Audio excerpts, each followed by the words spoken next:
Hi, I'm Temi. And I'm Tobi. And you are listening to Totally on Brand.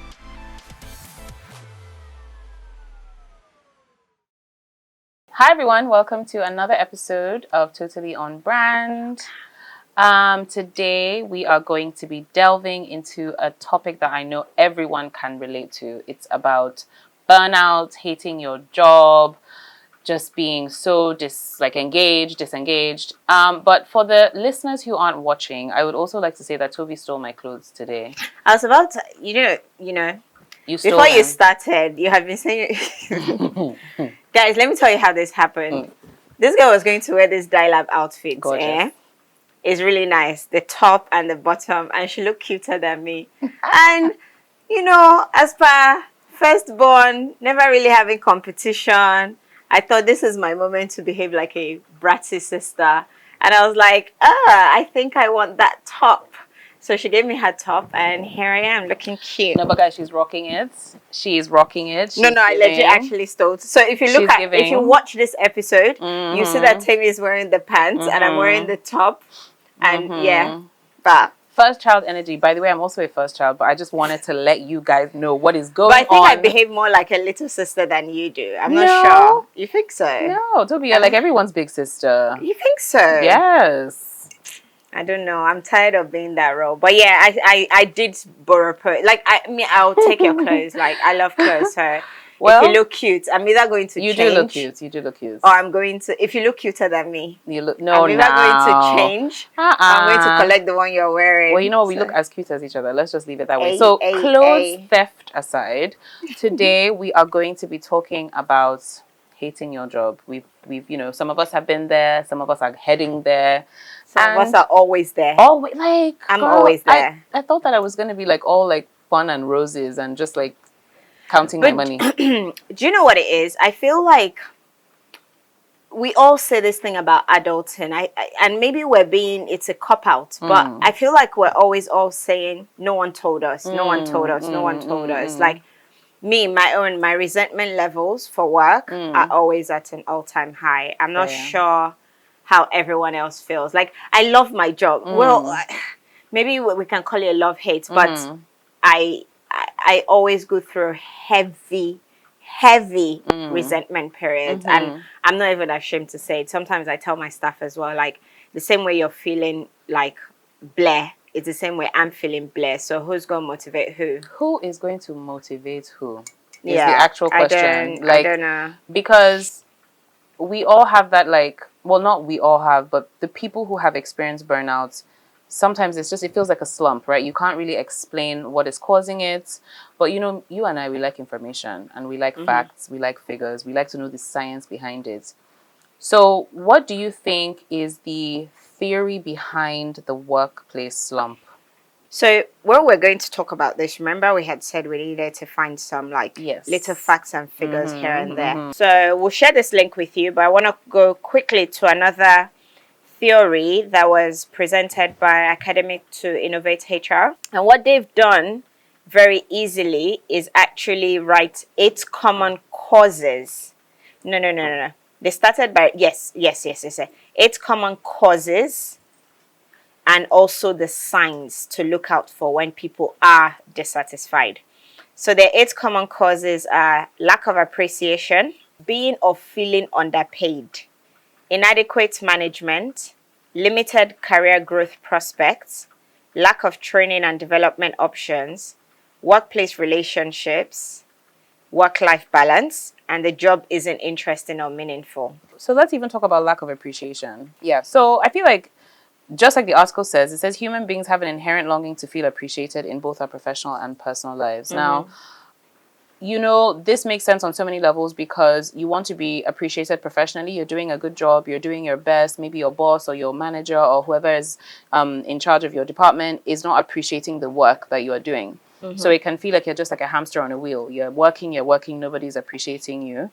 So that makes sense to me as a reason to hate your job. I'm an employee, and it always sounds nice, or the feeling of appreciation, I think, goes both ways. Absolutely. Are you delivering the work enough for me to come to appreciate you? Number one, who is appreciating the appreciator? Yeah. So one of my biggest issues that I've always found at work, and it was a humbling experience for me, if I go down to personal, I grew up working for other people. I've always loved working for other people. I would actually honestly say, if I have to pick between working for people and working for myself, I'll probably pick the former over the latter. A lot of people are so obsessed with, I want to do my own thing. I don't get that bug. I stumbled upon entrepreneurship. Now, if I go into why I prefer to work for other people, this is one of it. Yeah. Managing people is so hard that sometimes I wonder why you want to leave the cushion of only having you to deal with. You still have your family, you still have other little things in your life, but you still go on this journey of, I want to manage other people. But are you prepared to treat them and give them everything that person needs to be able to function, be happy, excel? And most importantly, how are you going to extract what you also want from that person? Yeah. So that it's a symbiosis. So I don't know. So it goes both ways, and I feel like when you are in a workplace, so this for the for the sake of our listeners, this topic is not just for employee-employer relationship, it's also for entrepreneurs, right? So it's anybody that is either on an entrepreneurial journey, working in a company, about to work in a company, whatever it is. But you're right, because it's like a cycle. It's almost like, okay, you are now burnt out because you feel underappreciated, but are you actually giving the company that you're working in enough value to appreciate you? Do you understand? So I actually agree with you. These are causes, like the potential causes of, why people hate their jobs or why they feel job dissatisfaction. And this is one of the reasons, but it's very important to look at it from a holistic point of view, which means if you are feeling underappreciated, have you done anything worth appreciating? So it's one of those things where I get it. People can feel burnt out, but you also, as an employer, also have to think, is the appreciation warranted? Do you understand? So yeah. So it's not, it's like almost with everything in this landscape, it's not a perfect science. I was just reading here now. It says signs of job dissatisfaction. So there's the things that cause it, and then the things that you do when you start to feel unappreciated, or hating your job. So you start to present lack of interest and enthusiasm. You start to procrastinate a lot. You start to get tardy. Or have absent. Your performance starts to decline. You start to feel stressed and negative. I even want to put these theories away because they haven't triggered me high key. And I'm going to say that, for the sake of this conversation, we should probably just focus on like one side, because truly, if we thought about it from both sides, it'd almost be like, because we're both employers, we're always thinking about staff that show signs of burnout, but don't, like, almost like, why are you burnt out? I would explore both though. I would explore both because that's where the balance lies. If everybody actually looks at it from the other person's perspective, there's the golden rule that says treat others how you want to be treated. Yeah, but then you get caught in a loop because you get caught in a loop of never knowing what is actually true, because your employee is dissatisfied and they're showing these signs, and you, because you've read this article or listened to this podcast, you're like, oh my God, what am I doing wrong? I'm not appreciating this person. Then you now go back and you think, wait a minute, have you fulfilled your deliverables, or have you like met your KPIs? Or now a balance is key, because if you look at it from personally, having a lot of staff, if I don't kind of jump in between both, I will lose a lot. Like I'm quite proud of the turnover rates. Like the hospitality industry is a revolving door. Oh yeah. Like people are constantly going and coming. But I've managed to have like healthy retention. Like people have been with me. I've been opened, will be 6 years in December. And I still have people that have worked for me for 5 years or 5.5 years. So, and that's even including both waiters, back office, just to also show the range of people. And that's because as much as I go through process of dissatisfaction myself, or who is looking after me, I still cannot forget that, no offense, but tough in it. So you still have to have that attitude, for me anyway. You still have to have the attitude of, well, it's still your business. You're still the leader. No offense to anybody, but you have to carry that cross. Yeah. And while you are dissatisfied, your job is still to make sure they are okay. And I have a very, very tough hand in terms of, while I'm doing my best for you, I'm also very vulnerable enough to share with you and show you the things I don't have the luxury of. You have the luxury of having me, or of having managers that I've put in place for you. But I don't have that luxury. There's no government body helping me. There's no mentor in my life at the moment that is telling me, do this, do this, do this. So I don't know. I think a balance can be sought. It might be hard though. So I don't know about others. No, in a sense, you're actually saying what needs to be said in terms of there's a balance. Obviously, first of all, we're even talking about if you're an employer. Not everybody is an employer, right? So if you're an employer and you have to deal with not only your own job dissatisfaction, but the dissatisfaction of the people that work in your organization. And you're absolutely right. You kind of have to find a balance. You have to make sure that you're doing whatever it is you can do within your power. Now, if those people still experience job dissatisfaction even after you feel like you have equipped, then it's time to go. It's time to go. And so we're saying that these are the things that people are going through, right? And in a way, it's funny. Some of these things are subjective. I'll give you an example now. If one of the reasons for job dissatisfaction is like a change in your family situation, right? Let's say you have a child, and then people start feeling that pinch. I can't balance my work and my life. Person A might feel the pinch more than person B. So again, it's a little bit subjective, which means that person A may have been praying for a child for like 10 years. So when they finally have that child, they're like, I don't care. Like, I'm just going to be joyous and happy and blah, blah, blah, blah. It's not going to affect me. Person B might be on their fourth child thinking, I really didn't want this fourth child. Now I have 4 children. I'm tired. So it's the same life change, but their motivations behind it are slightly different. So it's not... Do you understand? So what I'm trying to say is job dissatisfaction is also, there's an element of subjectivity. Do you understand? Like, it depends on you as a person. What might make me dissatisfied with my job might make other people really grateful. And vice versa. So how do we... Like, well, are those... What an example of that is that finances? Like, I don't... So let's even go back to the article and talk about the things that cause job dissatisfaction. If we say... like, why do people hate their job? Yes. So like, if we say feeling underpaid...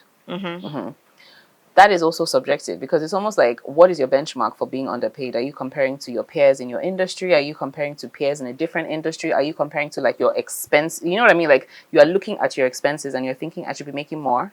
Then you feel dissatisfied. But is that enough for you to hate your job? Is that not enough for you to figure out, this is what I need in life next, and I'm going to plan myself to be able to... How do I explain it? Either have the conversation with my employers, or map and realize that my lifespan in this place is only another 6 months. Absolutely. And I need to, like... So I've read the article, but my question is that enough for someone to hate their job enough to then react to it? I mean, it does cause it. Yeah. But then it's an interesting concept, because it's not the company's fault. Exactly. That you're feeling underpaid. So that's the thing. Actually, no, feeling underpaid. Okay. When I read this article, I also understood that some of these things are, like you said, not the company's fault. Do you understand? Like, feeling underpaid, well, we assume that you would have known the pay, like the salary before you took the job, right? Or is that more like maybe when you get in and you find out that, okay, the workload and what I'm being paid are not matching? So that's one too. Then also things like... And I'm even just going by this article. So your question of, is that really like something that that will cause job dissatisfaction, or is it something that should make you now want to realign and look for different opportunities?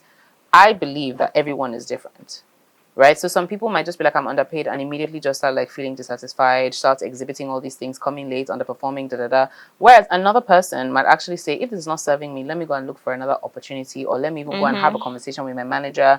Let me go and, so... It's such a wide and varied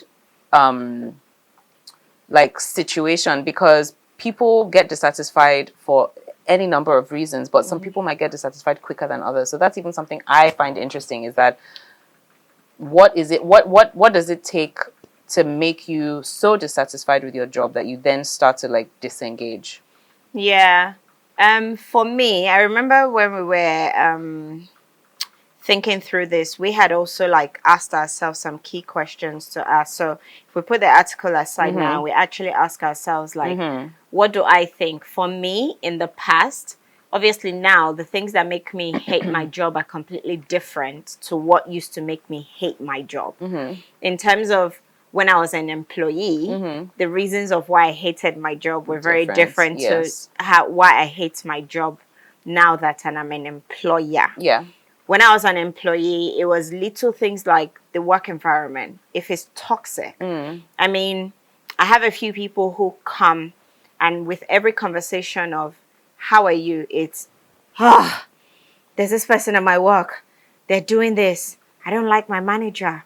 Or the people I'm working with, they're just not like, me and one of my good friends, like whenever he comes around, we have some deep conversations.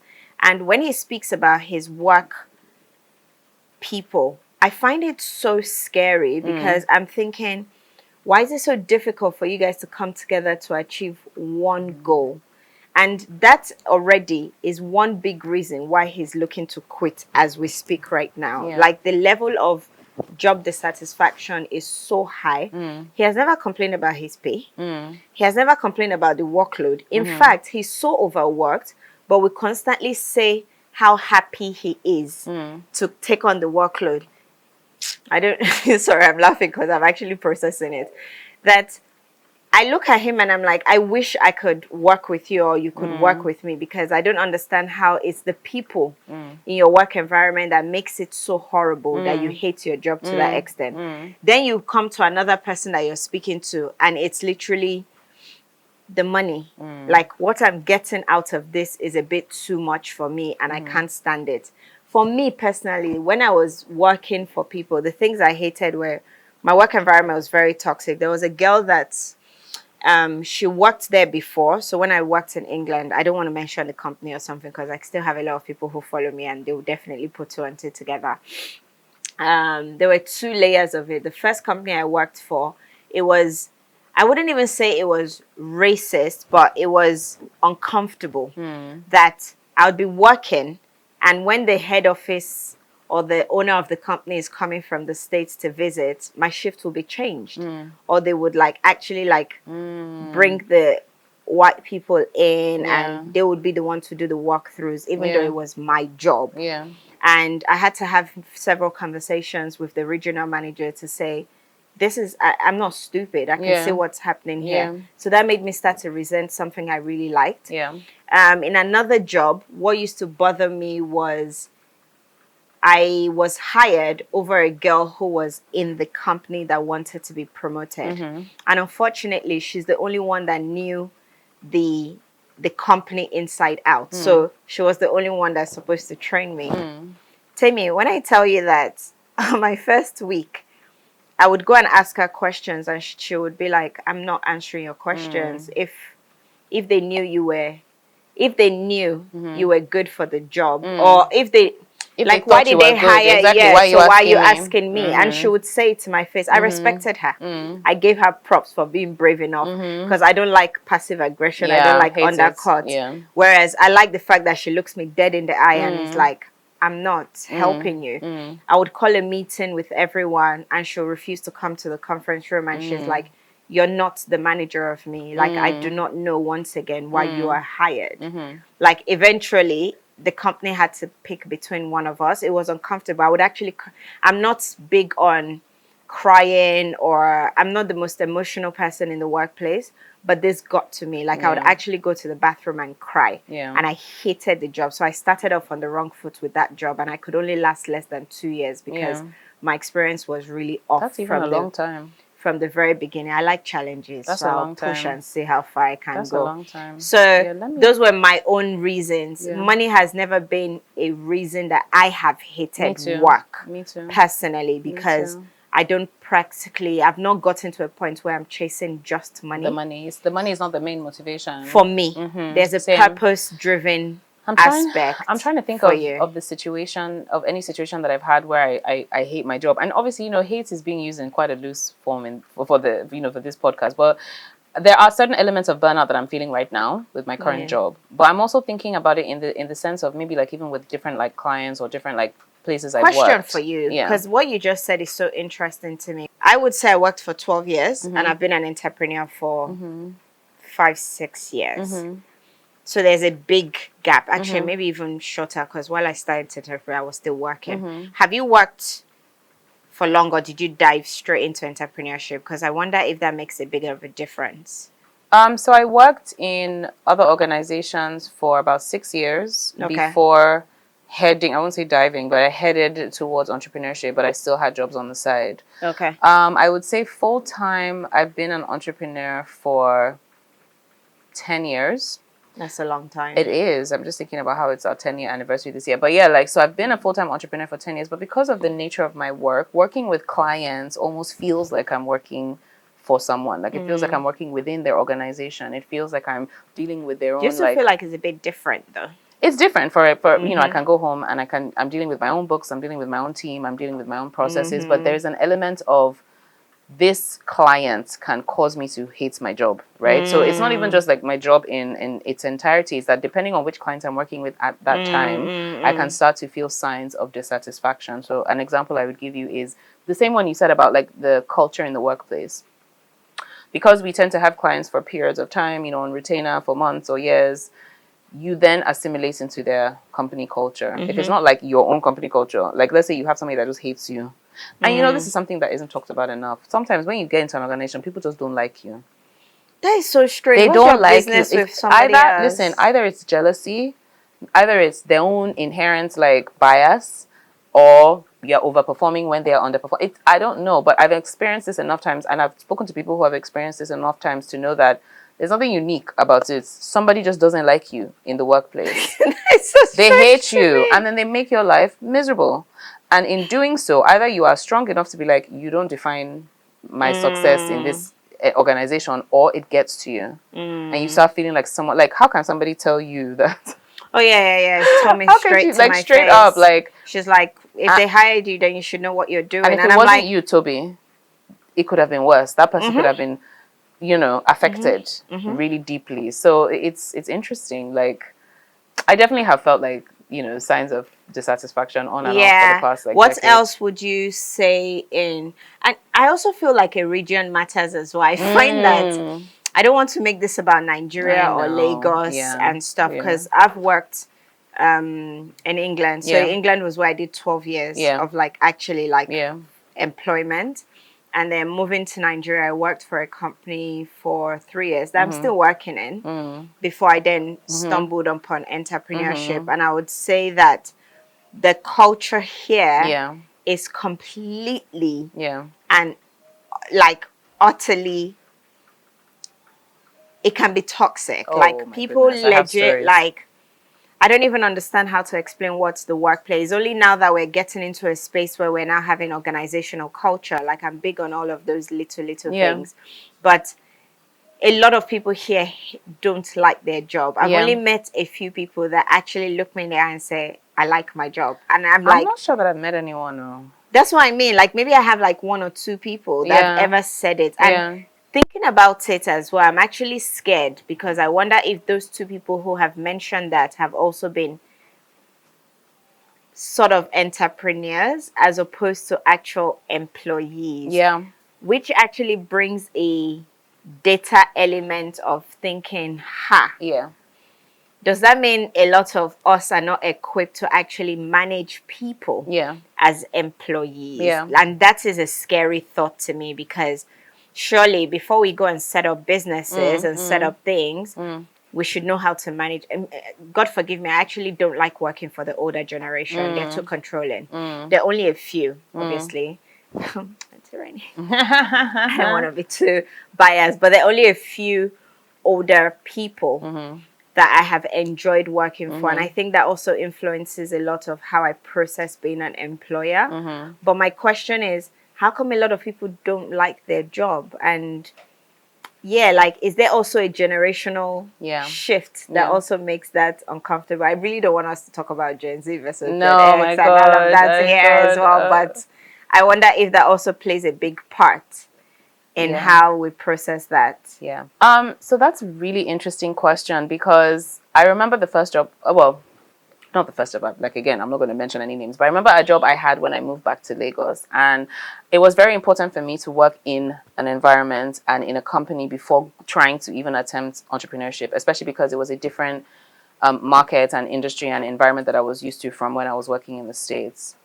So I worked in this place and immediately felt like I was othered, right? People were like, oh, she has come from abroad.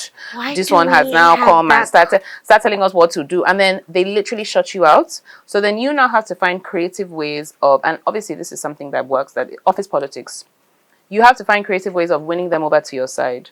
In the whole time you're doing this, you're thinking, but I just want to do my work. I just want to be efficient. I just want to get the job done. But instead, I'm now toasting all of you because you have now decided that I'm this, I don't know, threat. Yeah. And so that toxic work environment. Why do we have that complex? And I think it's because you also said it was regional or location based. I think there is a bigger, or there's like a stronger desire to stake your claim in this part of the world, or like parts of the world where maybe senior junior is very important. Okay, so let's not even say Nigeria. Let's say like Asia, Africa, anywhere that your seniors are developing countries. Good, babe, you have been in a situation where you have to deal with someone older. Asia are different. Asia have the culture infused, so theirs is more rituals. Don't walk in front of an older person. Okay. In my friend's company, she works for a Japanese company. Is when the boss is on the staircase and he's taller than you, you cannot be on the stairs and you're taller than him. He has to be 10 steps ahead of you. So now all those things are rituals. Think of it in a But in Nigeria do you not have respect for your elders? Am I your mate? And I'm thinking, what has that got to do with the work we're doing right now? Haven't you been in a situation where you are managing or have to, for a period of time, manage someone older than you and they push against that simply because you are younger? Yes, that's why I said earlier, I do not like working for the older generation. They're controlling. I once had a client who didn't want to, and there's not accepting something because you don't agree, but his reason was that he has a daughter my age at home, and how can I be telling him what to do? Sorry! But he hired you. At that point, it's like, what do I say? Sorry, what do you say? Sorry, sir. There's nothing else to say. I'm like, okay, then. And that's the thing that we have to deal with all the time. And I feel like that can lead to job dissatisfaction. When that is so weird. Another thing we actually wrote here as well is in terms of hating your job. This topic is so interesting because I wonder if we were to summarize it, the reasons why there's hating your job and they're going through periods of dissatisfaction. Yes, I was going to say. And even the periods of dissatisfaction, it could be because of external or internal things. So I wonder if it's as clear-cut as people hating their jobs or actually going through personal things that has made them maybe they've outgrown the job. Maybe there's a connection missing, or maybe they're going through something that is also not making them graceful enough to be able to appreciate what is happening in the work. So it's actually so compounded, I would say. It is. I can give an example. When I got pregnant with my first child, I was at a job. I was working, and I was I was in quite a senior position. But then the pregnancy completely floored me. Like I'd never been. I didn't know what to expect. I used to go to my car to have naps because I was so tired. Now, the owner of the company. Anyway, the owner of the company. It was a man and a woman. Okay. She had a child. Anyway, the owner of the company, and that's the thing when you're running a company, we can't speak for their side, but it became very, what's wrong with you? Why you it became very like, why you didn't know? I told them after a certain period, but then I think that made it worse. Ooh. Because it was almost like she can't do this. I was completely discounted. And you see, that's the thing. As a business owner now, I can understand their thinking. I don't ascribe to it or agree with it, but I can understand they were like, she's less productive. And all of a sudden, for us, all of a sudden, her output is like at 50%. Yeah. So we have to do what needs to be done. What we're going to. I felt like they pushed me out. So again, depending on where you're working, you can't point. I think it's even illegal. You cannot fire someone because they're pregnant. I know. But they just make it so frustrating for you that you have to quit. Yeah. Now that was a period, and it was also a period in which I couldn't look at the other person's side at the time. At the time, I was just like, wow, the injustice of it all. I hate this. I hate it. Them. But now I'm like, okay, was it great? No, it wasn't. But also, how many companies have the capacity to replace somebody who is like losing productivity because they're pregnant? It has to be. That is such a good point. It has to be you're in a department where somebody can pick up the slack. Imagine if you are the head of a department and you now fall pregnant and there's no productivity. Do you know the funny thing is, it's happened to me so much. Yeah. I have struggled with that. Yeah. Like having staff. I'm not saying that I'm a woman myself, and I have gone through certain things that have definitely made such a big difference to how we look at things. But if you think about it, when I hire people, there was a time I had 3 people in the kitchen all pregnant at the same time. I burst into tears because I didn't know how to make a decision to either be graceful, because I know what they're going through. I should be a good employee. I read articles that says this is the labor law, and I'm thinking, what's my business with labor law? I have to fork out almost $500,000 a month. And they just can't come to work, I know. They're gonna go on maternity, and this was close to Ember months, and I really, really, really, really struggled, Temi. Like I not only surprised myself, there were times where I felt shame.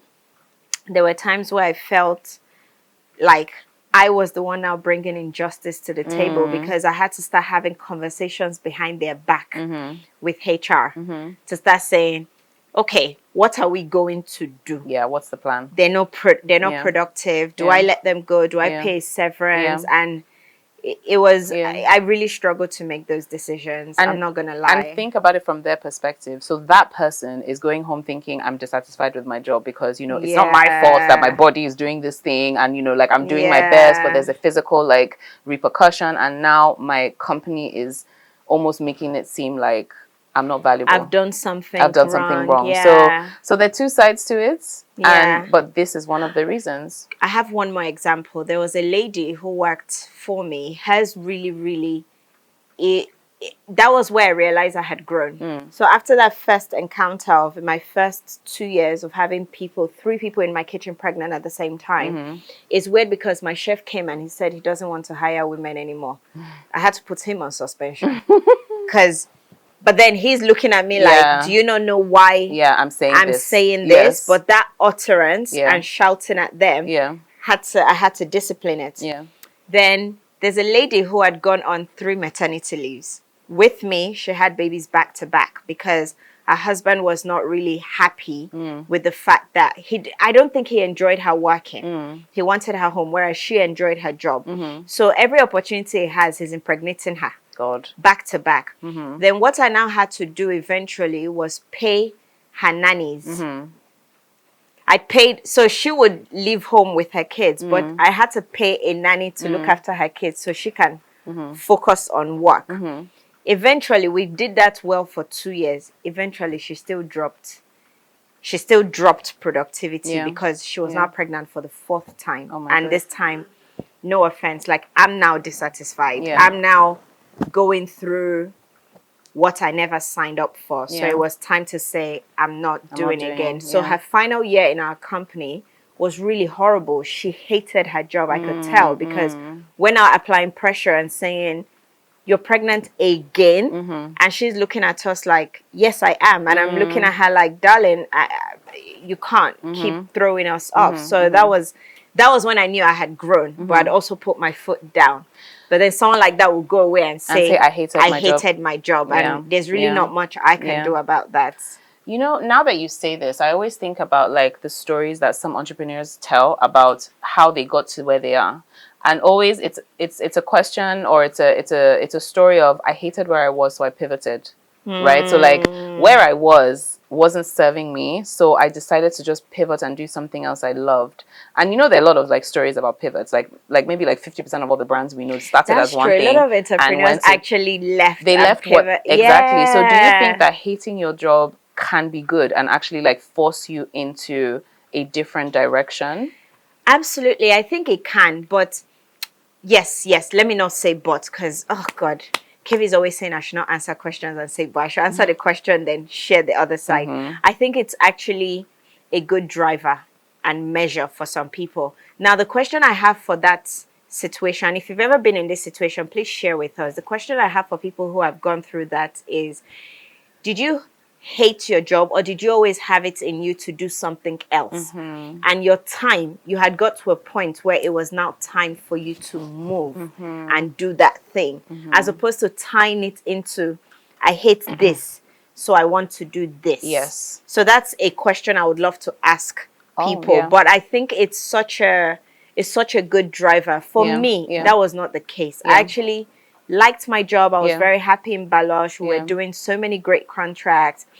The idea just came to me. We were literally on the way back from a presentation. And I was always going to Angovilla. I went there after work every day to have a glass of wine, because I've just come from London. Our life after work, you go and have a drink and unwind. And if you don't know how to create work-life balance for yourself, you will hate your job. Absolutely. Because what you've done is, then again, I can't speak because some people have to go home in traffic. The whole thing is so confusing. That's what I'm saying. There are so many layers to this, but I do think that it's okay for you.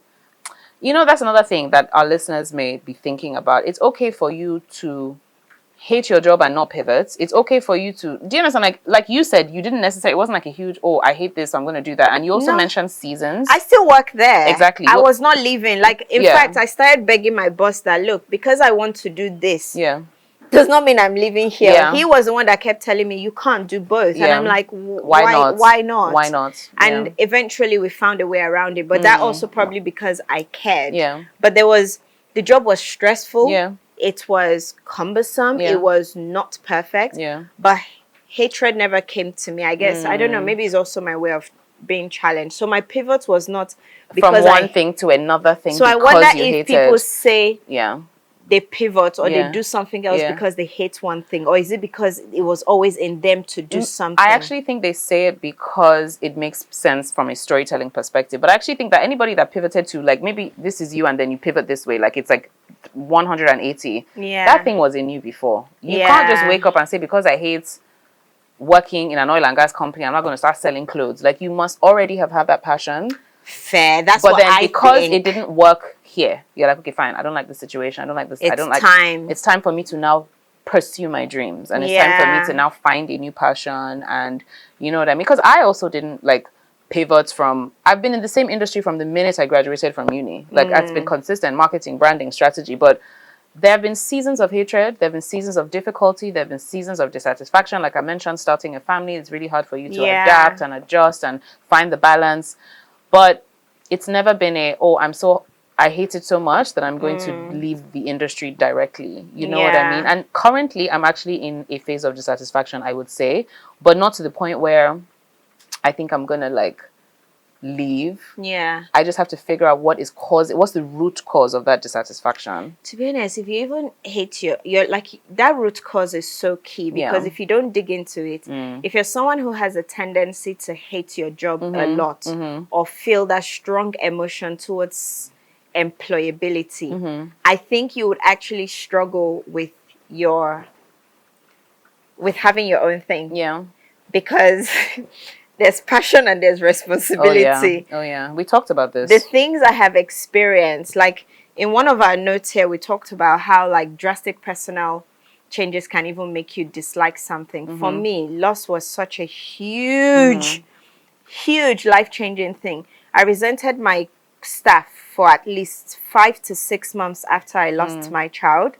Imagine I was literally like having a stillbirth on the 27th, 28th. I was in labor for 2 days, 27th, 28th, 29th.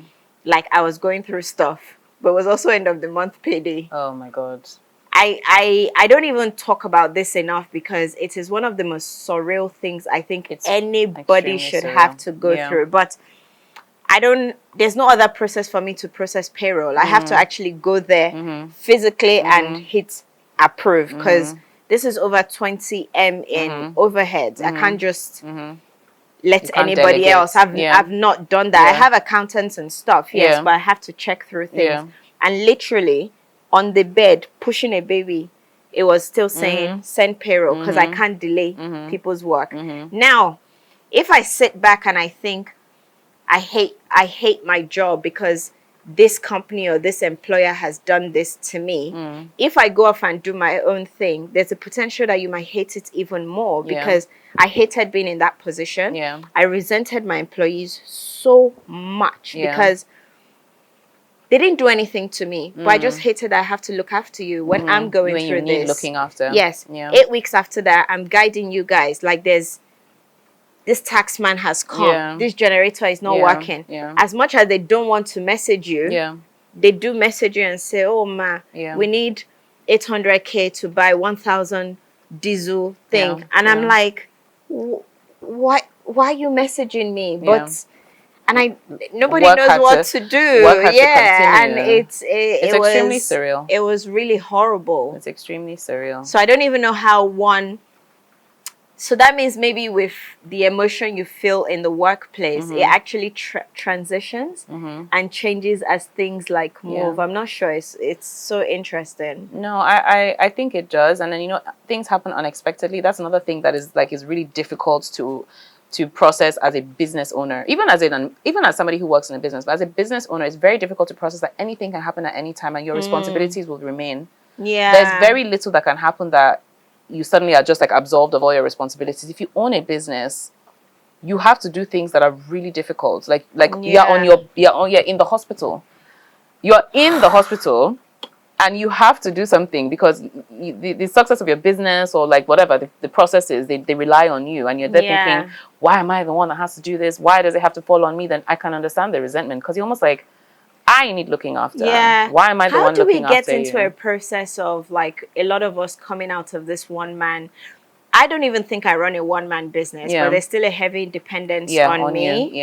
And I don't even know how to word this question. No, I know what you mean. To get to a point where it doesn't fall solely. Is it that we need to work for each other? Is it a case where we are also not hiring the right people? Is it that the landscape itself is filled with a lot of people who are...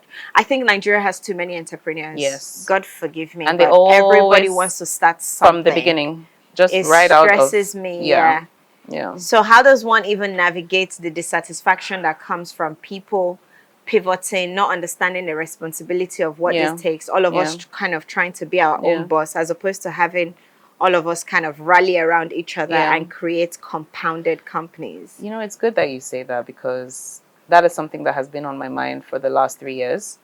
I think that we are all islands and we don't need to be, right? Especially women, right? Like entrepreneurial women tend to always feel like they're an island. And you've always said this from the beginning of time, that partners, like having a partner is like the only way to have a business. I do not do anything and I need to learn from that, because right now I'm like, why is everything falling? In fact, I have what I call decision fatigue. If you ask me anything, I'm just going to look at you. I actually don't know. Like, maybe not. It could be because I'm tired of always making all the decisions. And sometimes things are going on in my life where I'm like, do you not see me here struggling and trying to survive?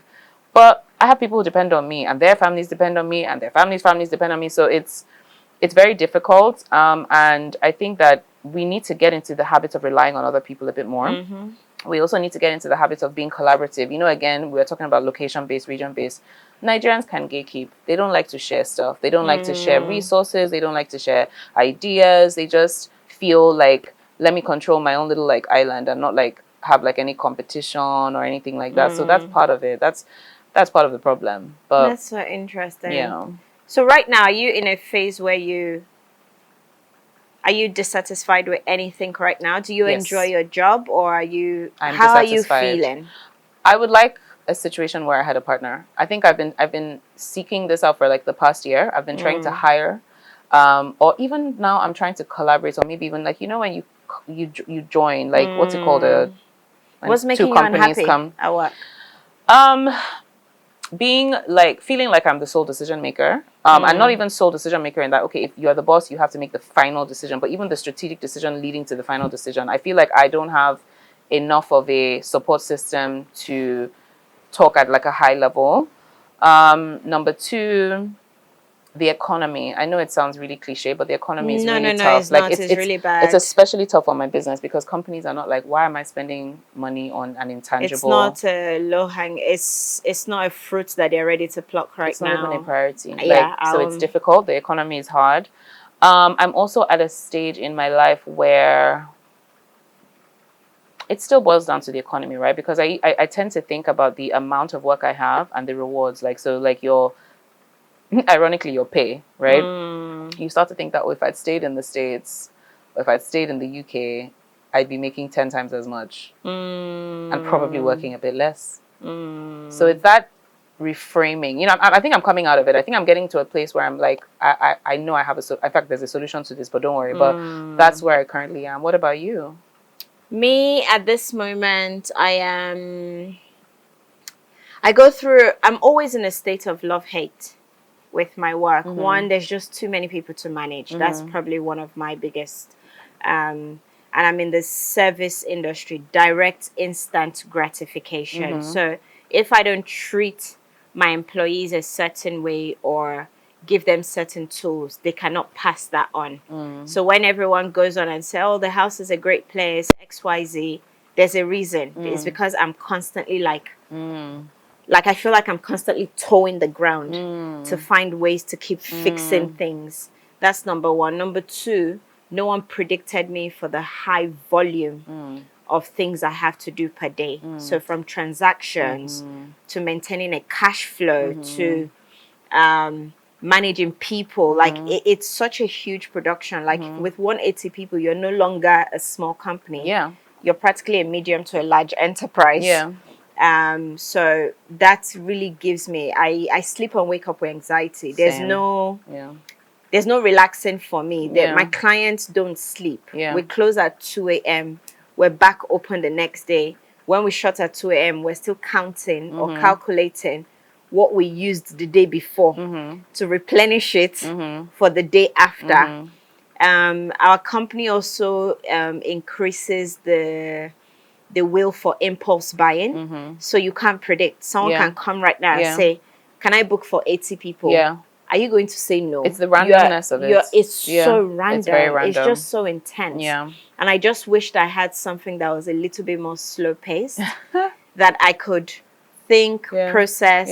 At 9 p.m., I know at the very worst case, maybe it's one client or two clients that is messaging me, but not that. This one, if I have to change a menu, I have to change 20 items. I have to look at, for 20 items, multiply that by each of those items have 20 ingredients. We're already dealing with 200 items. I have to figure out where those 200 items are coming from, what the price change, like how do you store them, waste. It's too much. Electricity, everything in the economy touches me. People, electricity, decision making, family structure. Like I don't rest. So that's another reason that makes me currently a bit resentful.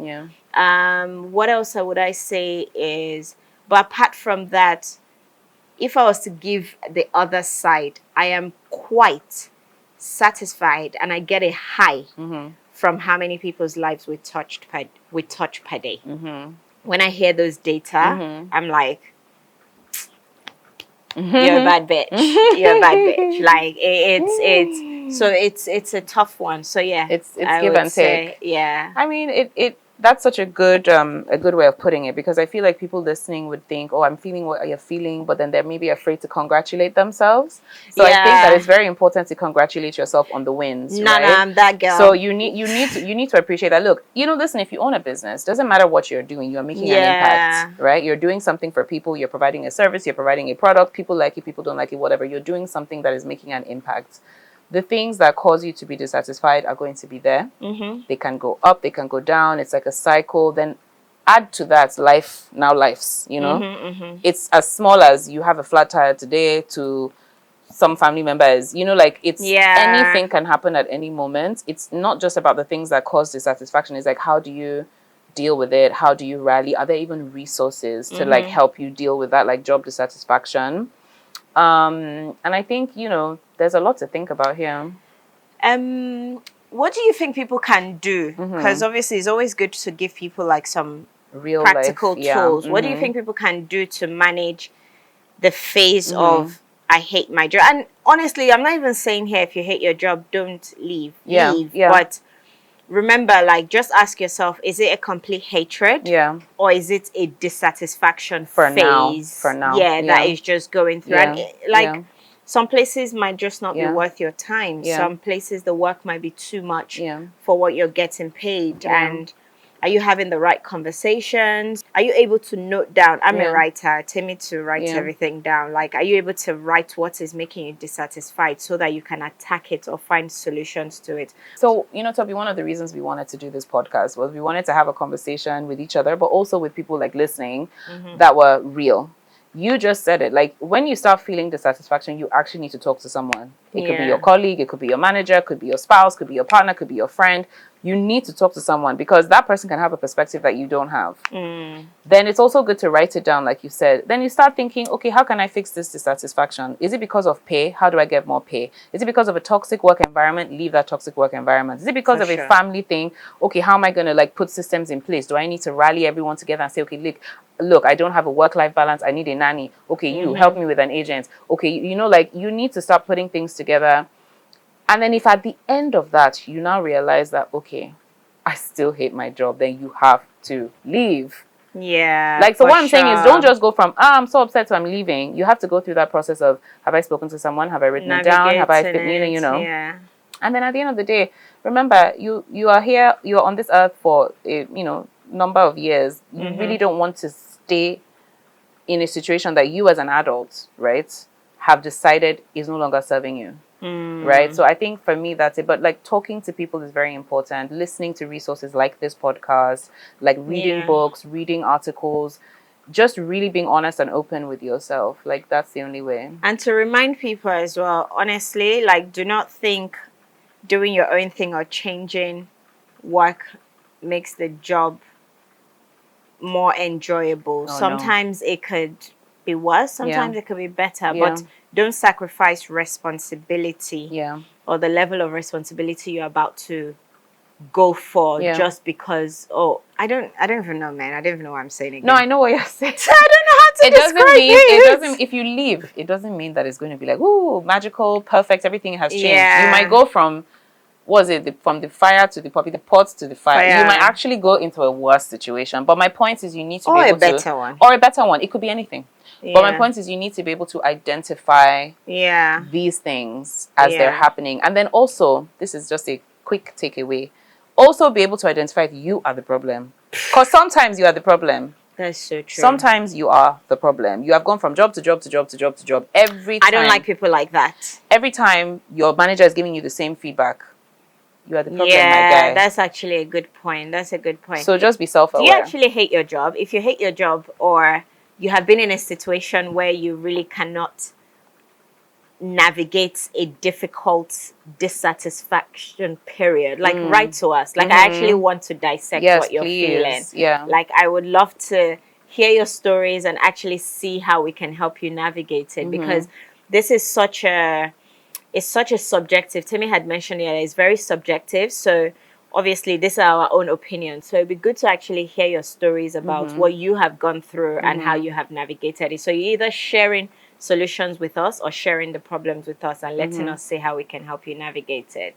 But thank you very much for listening again to Totally On Brand, and speak soon. Or see you soon, rather. Yes, thanks, Tobes. This was really interesting. I think we're going to get a lot of submissions. What are you doing after this? I'm going to sleep. I'm tired. But guys, listen, like Tobi said, write to us. We're not going to talk Zaza. to us. It's raining. I was like, I want to go to Zaza. I'm going to shake your bum bum. Tobi. Sorry. What if my father is watching this podcast? It's okay. He know. You have 2 children. Hello. Talk to us. Tell us what you think. Tell us if you hate your job. Tell us if you love your. In fact, please be that person that is like, I love my job. It's amazing. Please, that would be so inspiring. Tobi said you've only met 1 or 2. Me, I've met 0. Please tell me if you love your job. Inspiring. Thank you everyone for listening to another episode. We enjoyed talking with you today. Don't forget to like, subscribe, send us your comments, send us your questions. Click the links below. You can find us on Apple Music, Spotify, and on YouTube, and of course on Instagram. You can reach us anywhere. Until next time, guys, have a wonderful day. Bye. Bye.